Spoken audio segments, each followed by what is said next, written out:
tere hommikust! Oleme jõudnud Texasesse, kauboide maale ning jätkame oma arutelu teemal Murutar. Eestist on saabunud uudised, et kinnisvaraärisse on sukeldunud tuntud kirjanik Kaur Kender. Mida tähendab see nüüd Luigele? See tähendab ohtlikku konkurenti, väga ohtlikku konkurenti.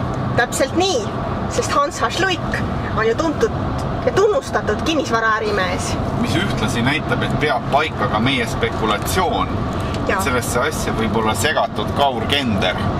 Jah, ja miks just nimelt selle pärast, et esiteks miks Kender tahab keerata käru nii Murutarile kui Luigele? Sellepärast, et ta ei ole mitte midagi kirjutanud viimasel ajal. Absoluutselt, ta on kade esiteks Murutari peale, et Murutar kirjutab või õigemini Luik siis Murutari nime kirjutab. Jah, ehk siis ta nagu tahab tegelikult keerata Luigele. Ja teiseks, kuna ta on sukeldunud kinnisvarabisnisesse, siis ta tahab tõrjuda turult ära Luiki kui konkurenti. Jah.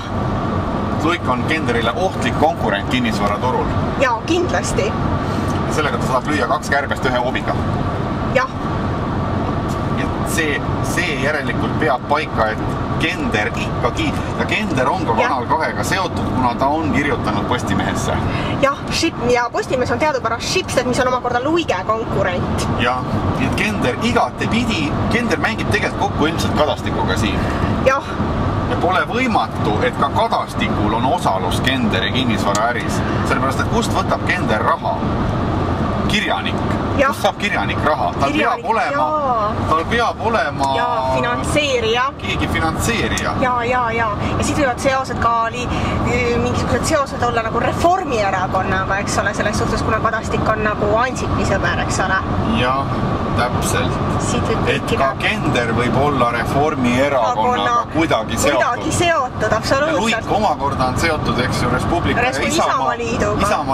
Nii et ka seal on nagu mäng käib väga kõrgel tasemel. Ja, aga ma mõtlen ka seda, et mida me nagu oleme omavahel nagu spekuleerinud, on ka see, et Kenderil võib olla soov läheneda Alo Murutarile, kellel on ju kirjastus, et oma raamatuid seal kirjastada. Täpselt, ja kui nüüd toimub see lahutus, siis Alo Murutari osalus jääb justkui ripakile, juhul kui nüüd Kati Murutar oma osaluse müüb ära Luigele, nagu me arutasime, Luik selle müüb ära pärast edasi Ekspress Grupile kallimalt ja teinud vahelt rahasid, et ripakile jääb see Alo Murutari osalus ja nüüd ilmselt Kender tahab ka saada seda Alo Murutari osalust endale. Absoluutselt, et ja suruda ka Murutari ja Luike, et nemad müüksid selle Murutari selle Kati Murutari osaluse, ütleme, ka siis Kenderile.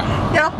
Sellepärast, et ma arvan, et Kender tegelikult, tema saab ärkamas ärimees ja ta tahab ka siseneda kirjastusäris. Aga kas ei või, et Alo Murutar on üsna tagasihoidlik mees, eks ole? Võiks öelda, ta ei ole mingi Rambo, oleme ausad, eks ju? Et kas ei või nüüd olla, et selle Luige ründamise ajud oli Alo Murutar, aga täideviija Kaur Kender. Et Kender viskaski need süütepudelid sest Kender on kahtlemata Rambom kui Alo Murutar. Ma olen näinud Kenderit ka mootorrattaga sõitmas näiteks. Ja vabalt võis ta heita mootorrattast need süütepudelid. Mootorrattasadulast. Jah, sest mootorrattaga pääseb igale poole ligi. Sellepärast, et ma ootan, et versioonid olid ju sedasi, et keegi mees ostis need süütekad. Ostja võis olla Alo Murutar, eks ju? Jah.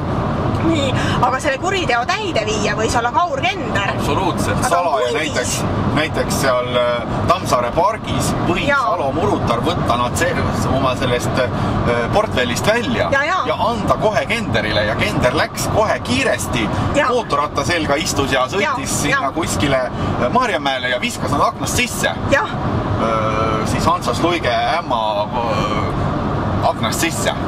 Või oli see Hansas Luige maja, aga ämm oli parasjagu kodus, ma ei tea täpselt, kuidas see asi oli. Ja nende süütepudelite ostmist võis finantseerida omakorda Kadastik. Absoluutselt, omakorda. Rahastada. Jah, taustalt ja sealt omakorda Reformierakond. Ja omakorda Reformierakond, kellel on ka huvi ära keerata Luigele, sest Luik teadupärast on kritiseerinud Reformierakonda Ekspressis. Väga teravalt mäletad seda, mis see oligi see Näksipi skandaal, eks ole?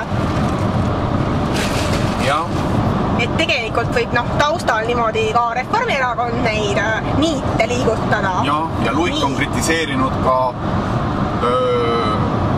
Toomas Annust, kes on Merko juht, kes omakorda on finantseerinud Reformierakonda. Nii, et siis ka Toomas Annus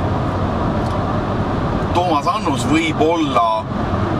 Toomas Annus on siis et Reformierakonnal võib olla huvi nagu Luigele tagasi teha, ütleme. Absoluutselt, ja on valinud oma agendiks Kaur Kenderi ja Alo Murutari, kes on ilmselt täiesti nagu süütult nagu teadmatu, et millest teda kasutatakse ära. Kes ei ole mitte süüdimatud, aga lihtsalt nad on sellised süütud. Jaa, absoluutselt. Heausksed. Jah. Nemad lihtsalt arvavad, et nad ajavad õiget asja, kuigi neid kasutatakse lihtsalt kombitsatena või marionettidena lihtsalt ära. Jaa.